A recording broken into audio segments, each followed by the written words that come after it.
Welcome, everyone, to today's deep dive. I am really thrilled you are joining us because we have a fascinating stack of notes to get through today. We really do. Right There's here. so much to cover. Yeah.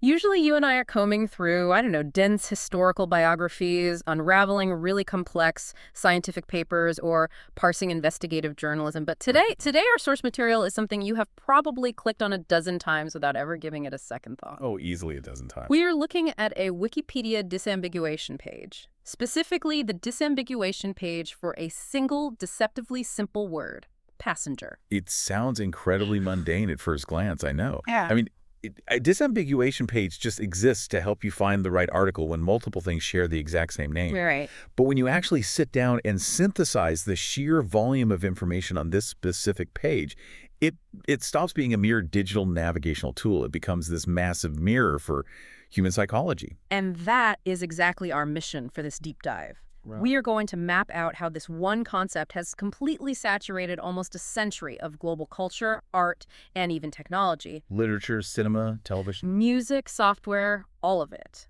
But to ground ourselves, we have to start with the literal definition provided right at the top of the source.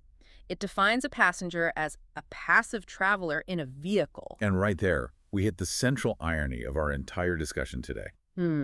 By definition, a passenger is completely passive. You're just sitting there. Exactly. They aren't steering the car, they aren't navigating the ship, they aren't flying the plane, they are just along for the ride.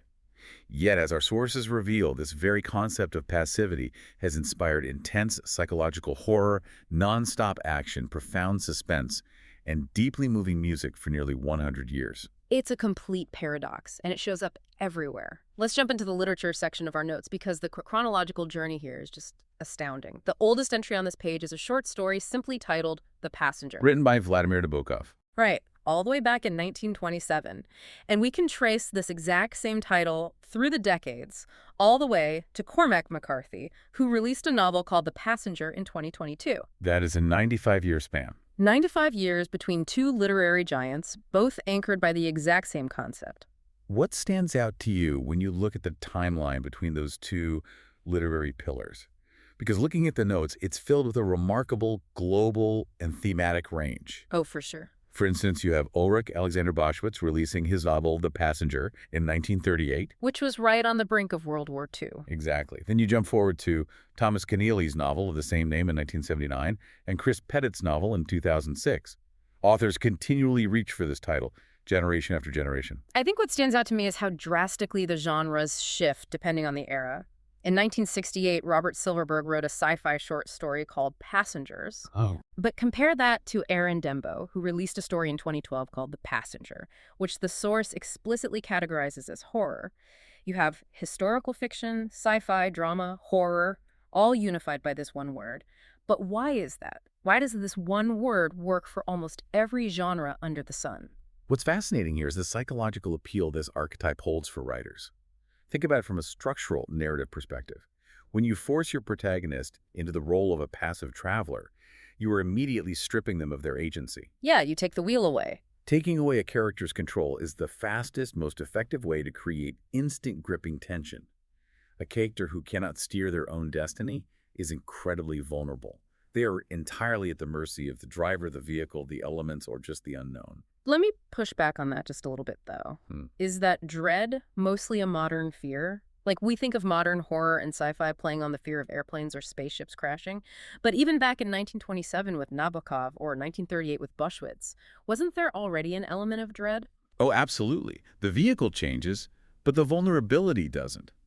In the 1920s and 30s, being a passenger might mean being trapped on a train crossing heavily militarized borders in Europe. Ah, I see. The tension comes from the environment you are passively being moved through. That vulnerability transcends both genre and time period, which is why the concept translates so effortlessly across different mediums. And we actually see a perfect example of that cross-medium translation right here in the text. In 1962, the Polish author Zofia Posmus wrote a novel called Passenger. The core narrative was so compelling that just 1 year later, in 1963, it became the basis for a Polish drama film directed by Andrzej Monk. And it didn't stop there. No. By 1968, that exact same source material had been adapted into an entire opera by Mestizo Weinberg, a novel, a film, and an opera, all within 6 years.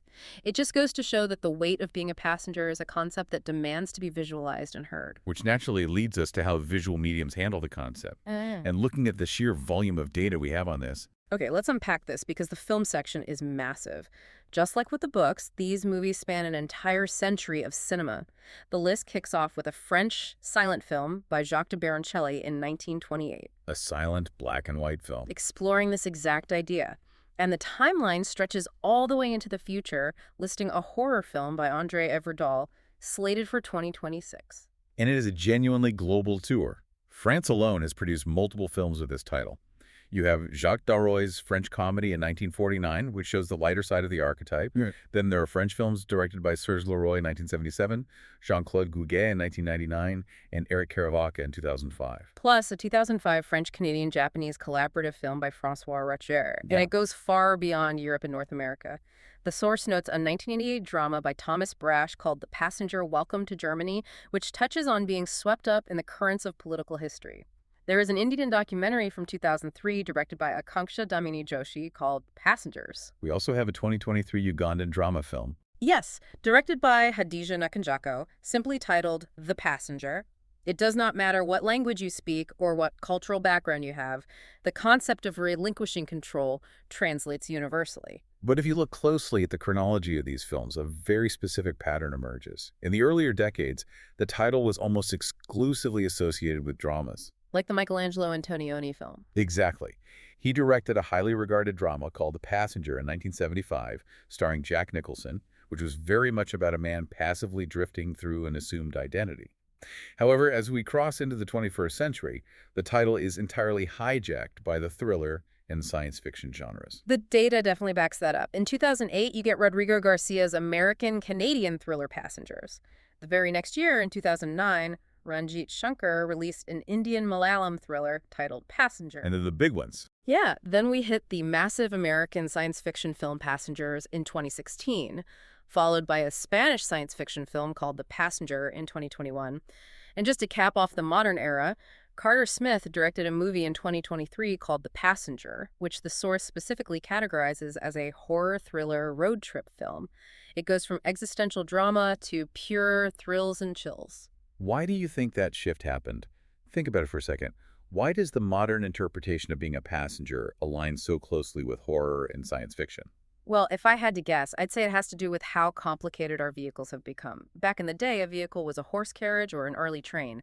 Now, you are strapped into a metal tube hurtling through the sky at 500 miles an hour, or in the case of the 2016 sci-fi film, suspended in deep space. Precisely. As our technology has advanced, our anxiety about trusting these impossibly complex machines or the unseen strangers operating them has intensified.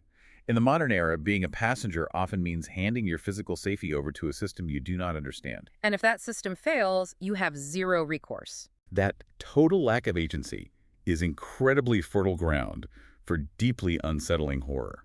That anxiety about complex systems perfectly explains the television section of our source, too. When you look at episodic TV, The Passenger is the absolute go-to title for massive, high-stakes sci-fi franchises. It really is. Our notes list The Mandalorian, specifically Chapter 10, The Passenger. It lists an episode of Star Trek, Deep Space Nine, and an episode of the deeply philosophical sci-fi show Westworld.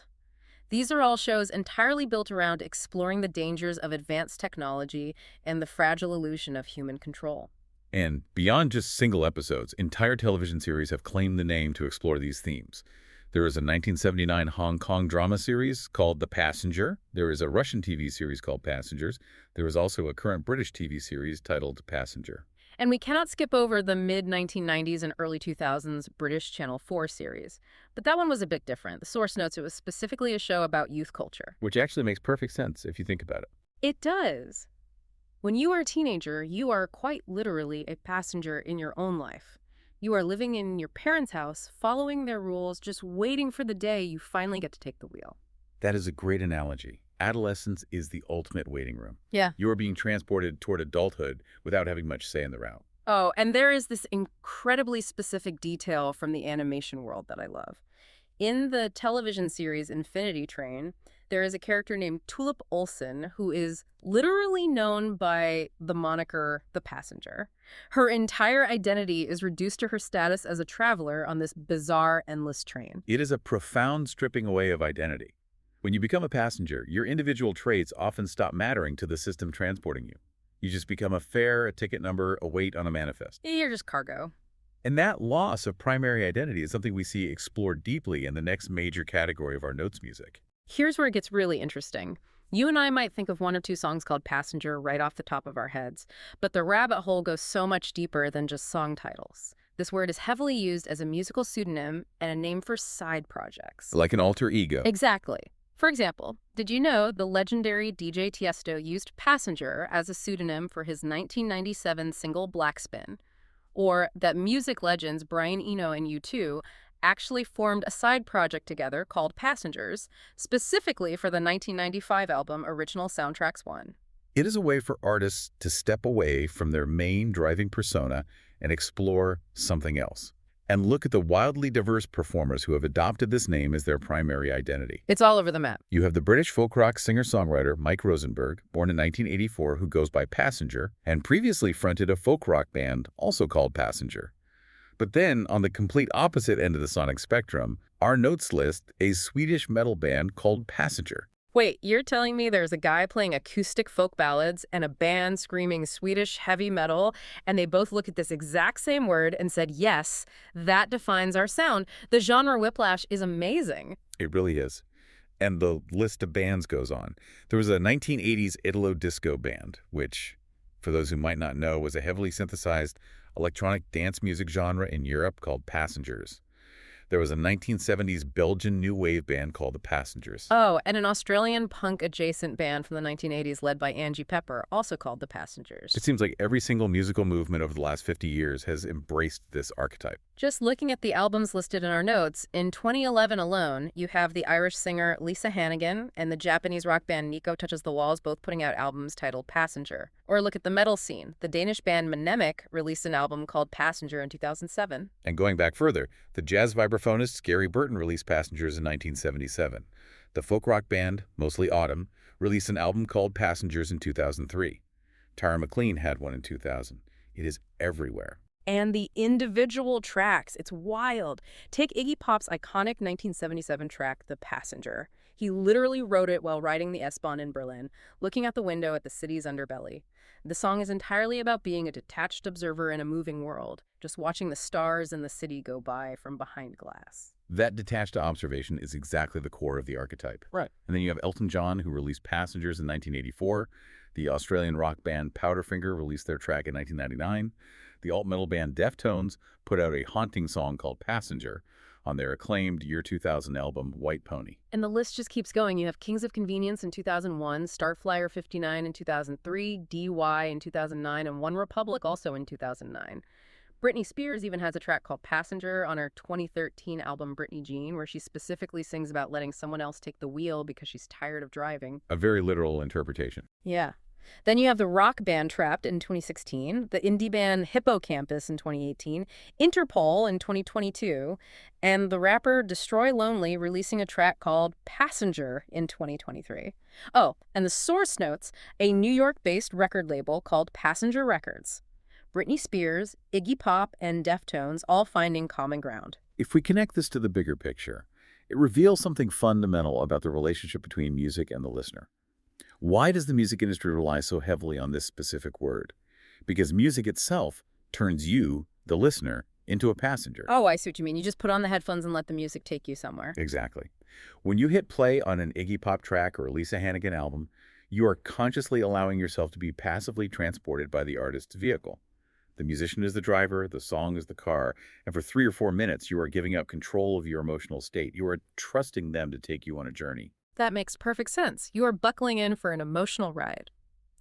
And speaking of entirely unexpected rides, we have to talk about the final section of our source material, the catch-all other uses category. I gleefully dive into these miscellaneous sections because they are always so strange. They really are. For instance, the source notes a 2005 audio drama from the Sapphire and Steel franchise titled The Passenger. which, for context, is an old British sci-fi series where the main characters are literally named after elements and fix anomalies in time.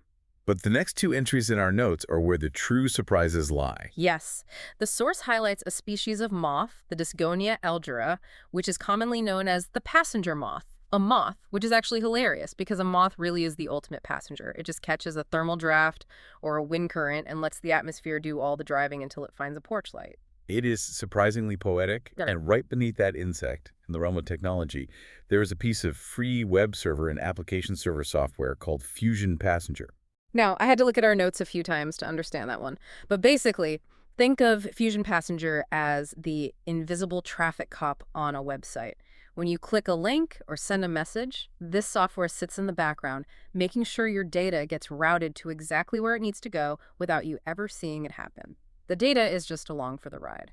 This raises an important question. What do a species of moth, a piece of web server software, a Swedish metal band, and a person sitting in the back of a taxi all have in common? It goes back to our very first definition. The web software quietly manages background processes, carrying data from one place to another. The moth hitchhikes on currents of air, being transported by meteorological forces larger than itself. It is the exact same archetype, expressing itself perfectly in nature, in computer code, and in human culture. So what does this all mean? We started this deep dive looking at what is essentially a digital filing cabinet, a simple Wikipedia disambiguation page designed to clear up search confusion about a single word. But what we found instead was a 100-year roadmap of human creativity and anxiety.